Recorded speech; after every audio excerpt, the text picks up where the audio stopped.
नमस्कार, स्वागत आपका आदि टीवी पर। मैं हूं आपके साथ पारुल। प्रदेश में कोरोना से जान गंवाने वालों पर सियासत का दौर अभी थमा नहीं था कि अब नेमावर हत्याकांड ने सियासी भूचाल ला दिया है। कांग्रेस इस मुद्दे को उठाकर आदिवासी वोट बैंक हथियाने का प्लान तैयार कर रही है। तो मुद्दा तो है, और मुद्दा ये है कि आखिर कांग्रेस लाशों पर सियासत क्यों कर रही है। क्यों कांग्रेस को 47 दिन बाद आदिवासियों की याद आई?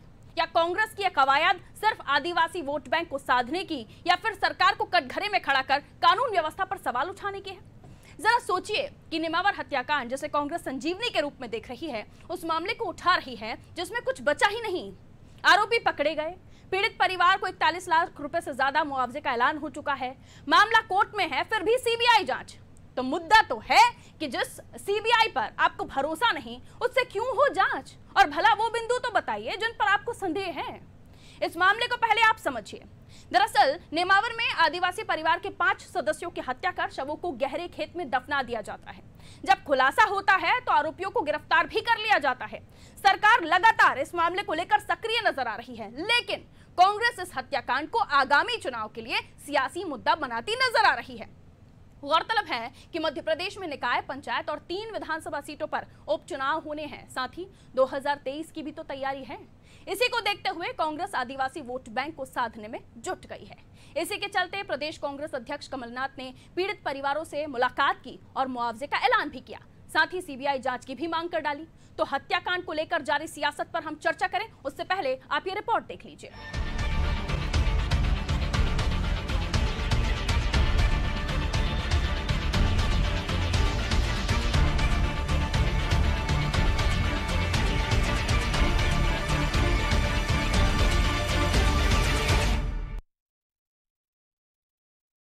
मध्य प्रदेश में एक बार फिर आदिवासियों को लेकर सियासत गर्मा गई है और इस बार सियासत का केंद्र बना है देवास जिले का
पीड़ित परिवार के लिए 5-5 लाख रुपए की मदद की घोषणा की।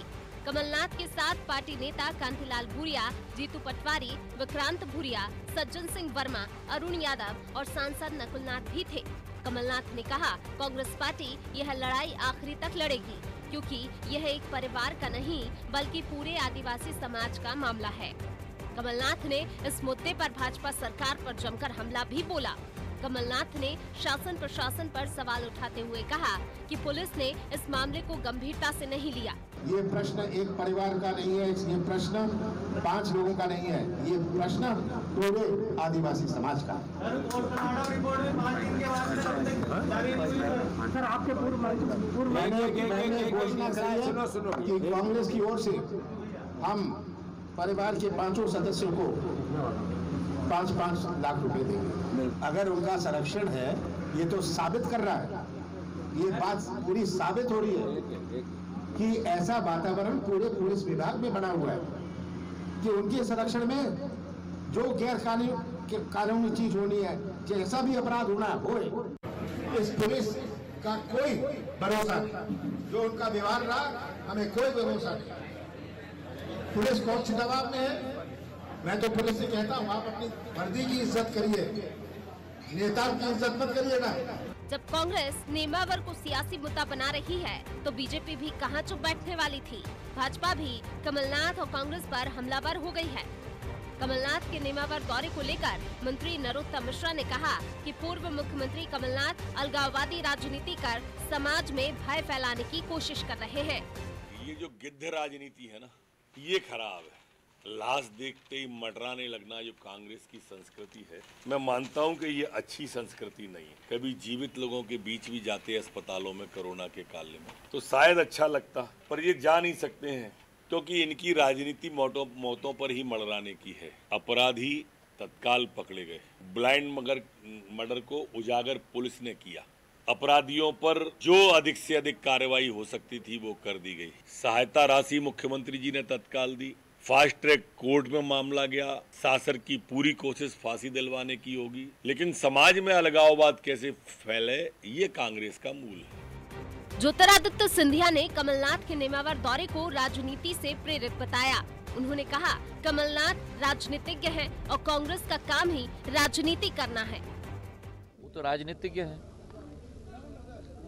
राजनीतिज्ञ होने के नाते वो अपना राजनीति कर रहे हैं। और कांग्रेस पार्टी तो कोरोना में भी राजनीति ढूंढ रही है। कांग्रेस का एक ही सोच और विचारधारा है कि जहां राजनीति हो वहां कूद जाओ। ना देश के बारे में सोचती है, ना प्रदेश के बारे में सोचती है, ना गरीब के बारे में सोचती है, ना किसान के बारे में सोचती है। और इसलिए आज यही स्थिति कांग्रेस की हो चुकी है। मुझे इसकी पूरी सूचना नहीं है, पर ये जो अगर जो कांड हुआ है उसकी पूरी तहकीकात हो, इसका पूरा विश्वास मुझे है। और जो भी मुजरिम हैं उनके ऊपर सख्त से सख्त कार्रवाई सरकार के द्वारा की जाए। मध्य प्रदेश आदिवासी कांग्रेस अध्यक्ष अजय शाह ने बीजेपी के आदिवासी विधायकों की लिस्ट जारी करते हुए सरकार और विधायकों पर हमला बोला। उन्होंने कहा, भाजपा के सभी आदिवासी विधायकों को सांप सूंघ गया है, मुंह भी नहीं खुल पा रहा और कलम पर भी जंग लग गई है। बीजेपी के राज में आदिवासियों पर जुल्म, जाति और जिंदा जलाने की घटनाएं बढ़ती जा रही हैं।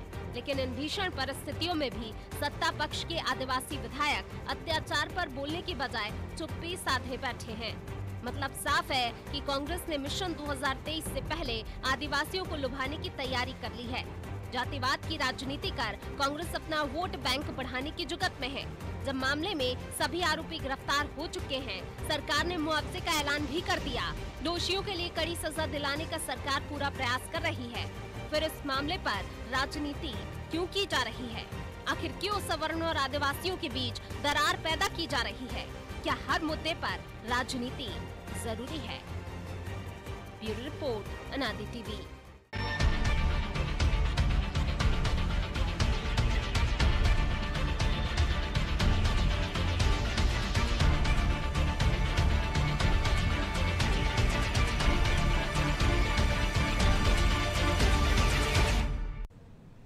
लाशों पर हो रही है सियासत और इस सियासत को वोट बैंक से भी जोड़कर आप देख सकते हैं, क्योंकि इस वक्त आदिवासियों को फोकस में रखा जा रहा है।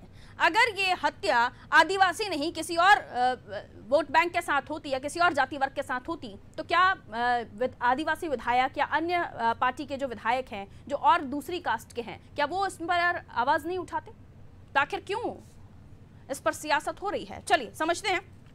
आशीष शर्मा जी बीजेपी विधायक हैं, हमारे साथ इस वक्त फोन लाइन पर मौजूद हैं। खातेगांव से विधायक हैं आप। कांतिलाल भूरिया जी हमारे साथ इस वक्त फोन लाइन पर मौजूद है, कांग्रेस एमएलए हैं आप। बहुत स्वागत करती हूं आप दोनों का। और सबसे पहले कांतिलाल भूरिया जी, आप ही के पास से मैं शुरुआत करूंगी। इस पर यह कहा जा रहा है कि जहां आपको लाशें दिखती हैं वहां आप गिद्ध की तरह मंडराने लगते हैं, राजनीति करने लगते हैं। आदिवासी वोट बैंक को साधने की आपकी एक कवायद है। कांतिलाल भूरिया जी। हेलो जी भूरिया जी, आवाज मिल रही है आपको? कांतिलाल भूरिया जी को आवाज मिल रही है? नेमावर में जो घटना घटी है जी, वो बड़ी दुखद और भारतीय जनता पार्टी के कार्यकर्ताओं के इतना घमंड आ गया है कि गरीब आदमी को किस तरह से मारा जाता है। तो जैसे नेमावर में आदिवासी 5 परिवारों को मार के गड्ढे में गाड़ दिया। अब इतनी इन्होंने हरकत की है तो उनको तो ईश्वर भी माफ नहीं करेगा। और हम आज गए थे कमलनाथ जी वगैरह, वहाँ पर परिवार बेचारा जी, जो एक लड़का लड़की बच्चे बाकी सबको मार डाले उन्होंने। तो इतना वह तो हरकत की है तो उनको फांसी होना चाहिए। और पूरी तरह से जब 45 दिन तक वो छिपा के रखा उन्होंने और प्रशासन भी मिल गया, उससे खोजबीन कर रहे तो जब लोगों ने जब आवाज उठाई, पत्रकारों ने वगैरह ने सब आवाज उठाई, तब जाके पता लगा, नहीं तो मालूम ही नहीं पड़ता। उनके मोबाइल छीन के खंडवा तरफ कहाँ बताए तो बाहर घूमने जा रहे हैं। तो कितने मतलब प्लानिंग की है ये। भारतीय जनता पार्टी का जो एमएलए शर्मा, वहाँ पर मतलब शर्मा और एक कमल पटेल दोनों मिलके उनको पूरे संरक्षण दे रहे थे। जब उसको बीच में पकड़ लिया था जो अपराधी था, तो उसको फिर बाद में कमल पटेल ने और उसने छुड़वा के भगाया, और सब सारी स्थिति सामने आने बाद फिर पकड़ा तो तब बताया उन्होंने। ये सारी स्थिति भारतीय जनता पार्टी सरकार आदिवासियों को भेड़ बकरी समझ रखा है, उनको इकट्ठे ले जाके मारना और गाड़ देना। तो ये बड़ा दुखद, पूरे प्रदेश में और देश में आदिवासियों में भयंकर आक्रोश है। ये सरकार उस केस को पूरा दबाना चाहती थी, शिवराज सरकार, पर उसको दबाने अब उसको मतलब ठीक है, अब उजागर हो गया ना कांतिलाल भूरिया जी, अब उजागर हो गया ना, आरोपी भी गिरफ्त में है, फिर सीबीआई जांच क्यों? फिर सीबीआई जांच क्यों चाहिए? कौन? आपको फिर सीबीआई जांच क्यों चाहिए? कमलनाथ जी ने कहा ना सीबीआई जांच होनी चाहिए। बिल्कुल बिल्कुल, हमने कमलनाथ जी ने, हमने सबने मांग की है कि सीबीआई वही तो मैं पूछना चाह रही हूँ ना भूरिया जी आपसे कि क्यों होनी चाहिए अब सीबीआई जांच? आरोपी गिरफ्त में है, मुआवजा मिल चुका है, घर तोड़ दिया गया। हाँ, आरोपी तो ये तो प्रशासन सब कर रहा है, आरोपी को बिल्कुल उनको मतलब करना ही चाहिए, घर बेदखल करना चाहिए। तब मालूम पड़ा कि गरीब आदमी का पूरा परिवार उजाड़ दिया है, तो उनका तो घर ही बन मुझे चुका वो बिंदु है। बताइए, मेरे दर्शक सुनना चाहते हैं कि कांग्रेस किन बिंदुओं को लेकर शक जाहिर कर रही है कि सीबीआई जांच होनी चाहिए।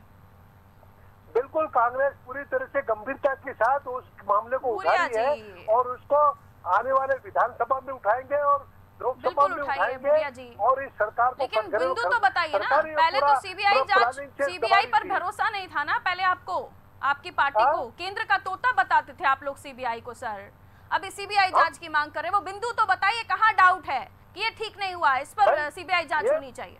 ये पूरा भाजपा के लोग मिलके प्लानिंग से उनको मारा है। भाजपा पूरा इसके भाजपा कहाँ से आ गई?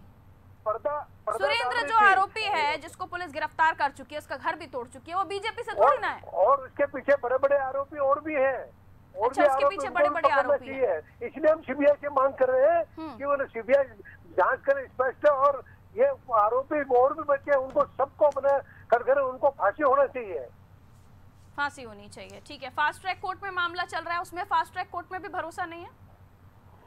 बिल्कुल, कोर्ट के ऊपर भरोसा है। आप पकड़ा है, कोर्ट में पेश कर किया है, ये अब चलेगा, पर अभी बाकी अपराधी और भी बाकी है, उनको सबको बना पुलिस प्रशासन खुद दबा रही थी। सरकार के दबाव में पुलिस कोई कार्रवाई नहीं कर रही थी। ये तो वहाँ के लोगों ने, फिर आदिवासी ने आवाज हुआ, तब जाके उनको। आशीष शर्मा जी हमारे साथ मौजूद हैं, जिनको लेकर अभी शायद आप कह भी रहे थे। आंखें खुली है, आंखें खुल गई हैं आशीष शर्मा जी, बड़ी देर से खुली आंखें। पहले ही गिरफ्तार कर लिया होता या पुलिस ने इतना लूज कार्रवाई को नहीं छोड़ा होता तो शायद ये आरोप लगे नहीं रहे होते। आशीष जी देखिए, आरोप लगाना विपक्ष का काम है, और लाशों पर इस तरह की राजनीति कांग्रेस और अन्य विपक्षी दल कर रहे हैं, ये बड़ा शर्मनाक है। पहली बात तो ये कोई राजनीतिक हत्याकांड नहीं है, जिन व्यक्तियों की हत्या हुई है वो बेहद दुर्भाग्यपूर्ण है। गरीब बहुत परिवार था, हमारा आदिवासी दलित परिवार था, नेमावर में रहने वाला परिवार था, और वही के एक व्यक्ति ने साजिश पूर्वक उनकी हत्या की। किसी ने उसको बचाया नहीं है। जहां तक बात है कि वो जो हत्यारा परिवार था, उसके सहयोगी जो परिवार थे, कहीं न कहीं अगर जब इसकी बात की जाती है कि भारतीय जनता पार्टी इसमें सहयोग कर रही है, भारतीय जनता पार्टी और उससे जुड़े किसी भी संगठन के कार्यकर्ता ने उस अपराधी को बचाने में जरा सा भी सहयोग नहीं। ठीक है, पुलिस ने अपराधी को पकड़ा है, घटना का खुलासा पूरा पुलिस प्रशासन ने किया है, पुलिस के अधिकारी लगातार लगे रहे, लेकिन जिस तरह से अपराधी लगातार चकमा पुलिस को भी और वहाँ के आम लोगों को भी दे रहा था, जिस तरह संदेह से परे अपना व्यवहार सिद्ध कर रहा था, कहीं न कहीं उसके कारण इस मामले को खुलने में तो क्यों लगता है कि सियासत कर रही है या फिर आदिवासियों को साधने की कोशिश है? कांग्रेस नहीं जाए तो आप लोगों को दर्द है। कोई आया तो हमारी दुर्गा वाहिनी की बहन आई, जो उसको थाने लेकर गई पीड़ित परिवार के भाई बहन को, और जाकर वहाँ पर उसकी रिपोर्ट करवाई, गुमशुदगी की रिपोर्ट ही कायमी कराई। उसके बाद जब जैसे हमारे संज्ञान में मामला है, हमने साइबर सेल और जिला प्रशासन और एसपी से बात वो तो कह रहे हैं कि आप ही लोग पहले बचा रहे थे उन्हें। सरासर मिथ्या आरोप है। जिस स्तर की जांच कराना हो कांग्रेस और विपक्षी दलों को करा ले, अगर जरा सी भी लिप्तता किसी भारतीय जनता पार्टी के कार्यकर्ता और अन्य की सिद्ध होती है तो राजनीति में वो जो कहेंगे वो सजा भुगतने। आशीष शर्मा जी, कुछ खबरें ऐसी भी हैं कि जो आरोपी है सुरेंद्र, उसके दादाजी पिछले 15 साल से कांग्रेस से जुड़े हुए हैं, सही है क्या? निश्चित वो वहाँ पर अखाड़ा चलाते हैं और कांग्रेस के नगर अध्यक्ष रहे हैं। ठीक है, अब मैं पूछ साथ ही एक जो सह आरोपी है बबलू एक तिवारी करके लड़का है, उसके पिताजी कांग्रेस का पार्षद का चुनाव लड़े हैं और वर्तमान में वहाँ की जो स्थानीय टीम है उसको उपाध्यक्ष है। लेकिन मैं इसमें नहीं जाना चाहता, अपराधी का कोई धर्म नहीं होता, कोई धर्म नहीं होता, कोई पार्टी नहीं होती, कोई जाति नहीं होती, अपराधी अपराधी होता है। भूरिया जी, आपने बीजेपी वाला बता रहे थे तो कांग्रेस ही निकला है। ये भारतीय जनता पार्टी वाले ये तो बड़े काफिर लोग हैं। ये कांग्रेस परिवार के निकला है सर ये लोग। ये सुरेंद्र, इसके दादाजी 15 साल से कांग्रेस में हैं। जो दूसरा आरोपी है उसके भी रिलेटिव कांग्रेस में। भाजपा का अपराधी है जिसने मर्डर किया है 5 लोगों का, वो भाजपा का सदस्य है और उनके साथ फोटो भी है कई बड़े बड़े नेताओं के साथ। अब ये अभी घुमा फिरा रहे और पूरा केस 45 दिन में क्यों दबा के बैठे थे, पुलिस के क्यों दबाव डाल के बैठी थी सरकार? ये सरकार दबाना चाहती थी पर ये सब नहीं पाया। अब उसको निश्चित हम पूरे ऊपर तो उठाएंगे। तो फिर उजागर कैसे हुआ? ये दुर्गा वाहिनी की जो कार्यकर्ताएं थी, दुर्गा वाहिनी में जो मौजूद लोग थे, उन्होंने ही तो रिपोर्ट लिखवाने में मदद की है। फिर दब कैसे गया मामला? उन्होंने कोई रिपोर्ट नहीं मदद की, उन्होंने तो और पुलिस वालों को कह दिया, अपने जाके ज्ञापन दिया कि बदनाम करने के लिए हमारे लोगों का नाम आ रहा बोला। जब पकड़ा गया सब भाजपा चुप हो गई। पहले तो उनको बचाने के लिए थाना भी गए थे, इरिगेशन जाके डिप्यूटेशन जाके मिले लोग भाजपा वाले कि उनको बचाने के लिए। फिर आखिर में पकड़ा गया, वो कबूल हो गया, लाशें सब मिल गई मर्डर की, तो तब भाजपा का मुंह बंद हो गया। ये सर इस घटना को अभी 45-47 दिन होने को आ रहे हैं, अब इतने दिनों बाद आप लोग जा रहे हैं। इससे पहले भी हमने सवाल उठाए थे कि कहाँ हैं आप लोग, अब जा रहे हैं आप लोग। बहुत ज्यादा लेट याद आई आप लोगों को आदिवासी की। भाई पूरा 45 दिन तक छिपा के रखा ना बीजेपी से। वही तो मैं पूछ रही हूँ ना, ये मामला फिर आपका जो नेटवर्क है वो कमजोर है, आपके कार्यकर्ता ही नहीं है फिर आपके क्षेत्र में, बता ही नहीं पाया कोई। कार्यकर्ताओं ने आवाज उठाया, पुलिस के दबाव में पुलिस जो है कोई कार्रवाई नहीं कर रही थी। ये तो फिर धरना प्रदर्शन आंदोलन किया, तब जाके फिर ये दर्ज किया। और कौन सी तारीख से नेमावर को लेकर कवरेज शुरू हो गई है, पुलिस क्या कार्रवाई कर रही है, सब कुछ है सर गूगल पे। भूरिया जी थोड़ा देखिए तो। 45 दिन तक क्या कर रहे थे आपको मालूम? पत्रकार बेचारे उठा, उसको भी उसके खिलाफ भी कार्रवाई करने की बात की। पत्रकार के खिलाफ कोई कार्रवाई नहीं हुई है। पत्रकार ने नाम बताइए ना भूरिया जी। आशीष जी बोल रहे हैं कि ऐसा कुछ नहीं सरकार। भूरिया जी अभी जाके वहाँ पर आप आदिवासियों की बात कर रहे हैं, आप क्या जांच करवाना चाहते हैं ये बता दीजिए ना। अब आगे किस बात की जांच होनी चाहिए? और आपको भी मालूम पड़ जाएगा सीबीआई सही स्थिति सामने। असली अपराधी अभी और बचे हैं। अपराधी प्लानिंग क्या 5 लोगों को जाके भेड़ बकरी समझ के मार के गाड़ दिया, वो कोई कम मामला किया जो उन्होंने? कम मामला बिल्कुल नहीं है। हर एक व्यक्ति की जान, हर एक सिटीजन की जान बहुत कीमती है, लेकिन अब इसमें और जांच क्या कराना बाकी है? सीबीआई से जांच करानी है। तो कौन से वो बिंदु है जिनको लेकर आपको संदेह है कि ये ठीक नहीं हुआ? और भी बाकी है ना, उनको और भी पकड़ना है। अच्छा, और भी लोग बाकी हैं, और को भी पकड़ना है? हाँ, और भी पकड़ना है। तो सीबीआई पकड़ेगी, पुलिस नहीं पकड़ेगी? भूरिया जी सिर्फ सिर्फ पकड़ेगी क्या जो आरोपी बचे हैं? हाँ बचे, उनको पकड़ा, सीबीआई से जांच होगी तब दूध का जो पूरी प्लानिंग थी उसके पीछे किसका हाथ और किसका दिमाग चल रहा था वो सारी पता लग जाएगा। मुख्य आरोपी सुरेंद्र नहीं है मतलब आपका कहना है, जिसके साथ उस रूपाली को लेकर जो बात की जा रही है वो सुरेंद्र नहीं है क्या? और भी आरोपी और भी है, और भी। वो काम किसका है, पुलिस का या सीबीआई का? कई लोगों ने मिलके सब किया है, तो सब अपराधी सामने आना चाहिए। नहीं, वो काम किसका है, पुलिस का है आरोपियों को पकड़ने का या सीबीआई का काम है? आप तो बहुत अच्छे से जानते हैं ना, इतने सीनियर पॉलिटिशियन है। पर्दे के पीछे कौन है वो सब सीबीआई ढूंढ लेगी। सरकार उसमें बिल्कुल 45 दिन तक दबा के रखा, तो सरकार भी कटघरे में आएगी। कहिए आशीष जी, पर्दे के पीछे से कोई और ही कर रहा था ये सब? ये मामला ही उलट है, पूरी कार्रवाई को संदेह में ले लिया। पर्दे के पीछे पर्दे के आगे कौन है ये सब पुलिस जांच में स्पष्ट हुआ है। पहली बात ये, कांग्रेस के नेता उस समय कहाँ गए थे जब ये मामला दर्ज हुआ था नेमावर थाने में, जिसकी थी हमारे पत्रकार साथी ने इस पूरे मामले में बहुत मेहनत की कि ये परिवार गुमशुदा हुआ है। लेकिन पुलिस ने अपने जब इसकी प्रेस कॉन्फ्रेंस की थी उस समय एक एक बिंदु का जवाब उनके द्वारा दिया गया था, और आगे भी अगर इसकी आवश्यकता कांग्रेस और किसी भी विपक्षी दल को लगेगी तो ये पुलिस का काम है जवाब देना। उन्होंने कहाँ कहाँ जांच की, कितने लोगों से पूछताछ की, क्या क्या आधार पर अपराधियों को पकड़ा, ये सब पुलिस बताएगी।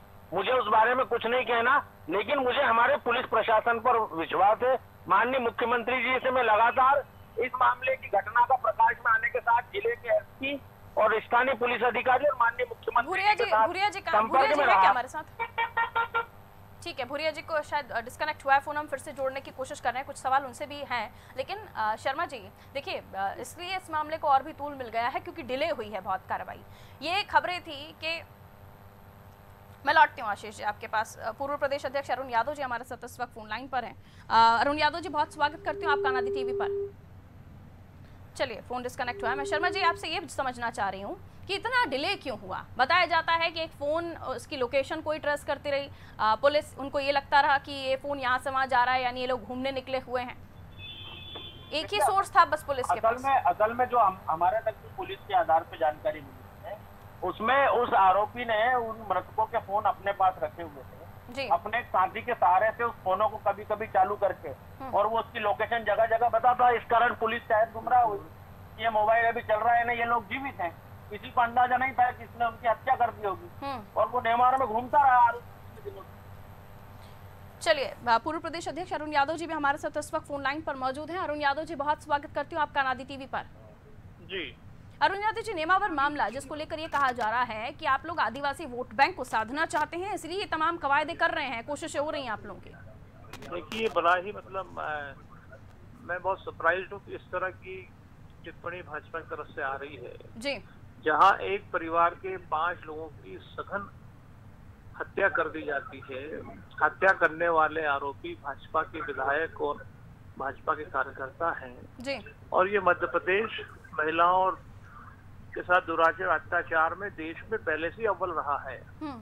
उस समय इस तरह का दुष्प्रचार करना, बताइए कि एक जगन हत्या हुई, 5 लोगों को मारकर गाड़ दिया गया, 47 दिन बाद उनकी लाशें प्राप्त की, और अभी भी उसमें जो मुख्य आरोपी हैं 5-6 लोगों का नाम है, उनके नाम उनको अभी तक पुलिस ने पकड़ा नहीं है। इसीलिए सीबीआई जांच की मांग की जा रही है आप लोगों की तरफ से। बिल्कुल, हमने मांग की है, कमलनाथ जी ने, सीबीआई की जांच होनी चाहिए। नहीं, लेकिन पुलिस की कार्रवाई खत्म थोड़ी ना हुई सर, वो भी तो अभी काम कर ही रहे हैं, वो भी ढूंढ सकते हैं, लेकिन उसके अलावा भी सीबीआई बाद पुलिस 47 दिन बाद लाश मिली, और अभी भी जो मुख्य आरोपी साथ उसके और साथी थे जो फिलिप थे, उनका नाम अभी गायब है। 3 बच्चियों के जो शव मिले हैं, जो निर्वस्त्र पाई गई हैं, उनके शरीर पर कपड़ा नहीं था, जिससे स्पष्ट अंदाजा लगाया जा सकता है कि उनके साथ रेप की पूर्ण संभावना है, गैंग रेप की पूर्ण संभावना है। उसके बाद उनकी हत्या करके उनको जमीन में गाड़ दिया गया। आशीष शर्मा जी, ये सारी चीजें, देखिए, मैं आपके चैनल के माध्यम से यही कहना चाहता हूँ कि जितने भी विवेचना संबंधी प्रश्न है, इसका जवाब पुलिस देगी। पुलिस ने किन आधारों पर अनुसंधान किया है, क्या क्या पाया है। हम लोग ना मजिस्ट्रेट हैं, ना ट्रायल करने वाले हैं। ठीक है, शुक्रिया आशीष जी हमारे साथ जुड़ने के लिए। तो ये कह देना कि पुलिस बताएगी, तो पुलिस तो अपना काम कर ही रही है। देखिए, एक बार फिर से मैं ये चीज़ आपको बताना चाहती हूँ कि आरोपी पकड़े गए हैं, जो पीड़ित हैं उनको मुआवजा का ऐलान हो चुका है, और उसके अलावा भी अभी फास्ट ट्रैक कोर्ट में मामला है, जो आरोपी उसका घर तोड़वा दिया गया है सरकार की तरफ से, और उसके बाद भी अभी पुलिस अपनी कार्रवाई कर रही है। अगर ये शक है कि कुछ और लोग हैं तो उन्हें भी ढूंढना जा रहा है, लेकिन उसके बाद भी आइए सीबीआई जांच करवाइए। सीबीआई को तो जैसे हर मामले में जोड़ना ज़रूरी है। अब ये बताइए कि चलिए सीबीआई इस मामले में भी आप ले आइए, 5 लोगों की मौत हो जाना बड़ा मामला है, सीबीआई की आप डिमांड कर रहे हैं, लेकिन कौन से वो मुख्य बिंदु हैं जिसको लेकर आप चाहते हैं कि सीबीआई की जांच होनी चाहिए? ये कि आरोपी और भी हैं, उन्हें पकड़ा नहीं गया, तो ये काम तो पुलिस का है, सीबीआई का नहीं। और उसके अलावा भी अगर सीबीआई की डिमांड कर रहे हैं तो आपको सीबीआई पर भरोसा तो हो। कभी आप कहते हैं सीबीआई केंद्र का तोता है, कभी कहते हैं सीबीआई की जांच पर भरोसा नहीं है, आपको तो एनआईए की जांच पर भी भरोसा नहीं है, उसके बाद भी आप चाहते हैं सीबीआई जांच हो। तो पहले फोकस क्लियर होना चाहिए कि सीबीआई जांच पर आपको भरोसा है तो सीबीआई जांच की डिमांड कीजिए, और उसके बाद जब आरोपी पकड़े गए हैं और आगे भी कार्रवाई की जा रही है, फास्ट ट्रैक कोर्ट में ये पूरा मामला चल रहा है, तो उसके बावजूद भी सियासत, वो भी आदिवासियों को जोड़ लेना, आदिवासी फैक्टर को जोड़ लेना, इसलिए क्योंकि खंडवा लोकसभा चुनाव उपचुनाव होने हैं, इसलिए भी, और इसलिए भी कि आने वाले समय में आपको निकाय चुनाव भी दिख रहे हैं, आपको पंचायत चुनाव भी दिख रहे हैं, आपको 2023 भी दिख रहा है, सिर्फ इसलिए सियासत करनी है। जनता, वोटर्स, आदिवासी या कोई भी वर्ग सिर्फ आपका वोट बैंक बनकर रह गया है, यह हकीकत है। ये राजनीतिक पार्टियां सिर्फ वोटर्स ही समझती हैं, और इस बात को जितना जल्दी हम वोटर्स, आप जनता स्वीकार कर लें उतना ही अच्छा है। और ऐसे समय पर जब सियासत हो तो इन्हें बताना चाहिए कि आप अब तक कहां थे। ये 47 दिन तक ये मामला चल रहा था ना, ये 47 दिन तक ये राजनेता थे कहां जो अब पहुंचे हैं पीड़ित परिवार से मिलने के लिए, वो भी तब जब हमने भी कई बार बोला कि कहां है नेता, कहां क्यों नहीं मिलने जा रहे हैं, क्यों नहीं आप मध्य प्रदेश में दिखाई दे रहे। अब ऐसे समय पर जब ये पूरा मामला उठ चुका है, इस पर सियासत हो रही है, तो आने वाले समय में ये देखना होगा कि कोई और भी आरोपी है इस मामले में, या सिर्फ ख्याली खिचड़ी थी, ख्याली पुलाव था। सीबीआई जांच की मांग की जाती है, तो क्या सीबीआई जांच होती है इस मामले में? नहीं होती, क्योंकि अब कुछ बचा नहीं है। अगर कुछ और आरोपी है तो उन्हें पुलिस पकड़ेगी। कोई ऐसा सस्पेंस या कोई ऐसा थ्रिलर इसमें नहीं दिख रहा है जिसमें सीबीआई जांच की मांग की जा रही हो। बहरहाल मुझे दीजिए इजाजत, और खबरों के लिए आप देखते रहिए अनादि टीवी। रखिए अपना ख्याल। नमस्कार।